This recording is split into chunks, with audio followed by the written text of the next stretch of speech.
ညနေရပါဖြစ် တဲကွဲနေ အရေးမပါအရာပေးနေပြန်ပြီနောက်အသေးကွဲလို့ရှင်နောက်တစ်ယောက်ထပ်ထားလိုက်တော့အခုကိုလုံးဆရာရှိရကိုသွားလို့ကလေးတွေခတ်တယ်အသေးကွဲတော့အရေးတယူလို့နေကြတယ် A few moments later. ကွန်ကို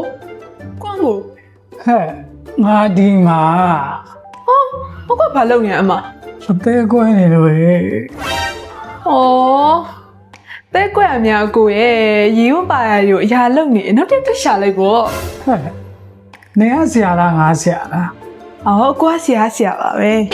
ငါလှုပ်ထွက်ကောင်လားနင်းအခန်းထဲကထွက်သွားမလား ညီမရဲ့ထပ်သားလိုက်မယ်နော်ဟာထပ်သားလိုက် အေးထွက်သွားမယ်ဆိုသွားတော့သွားဟာလည်းဒီအသေးကွဲအောင်ကောင်းမကွဲအောင်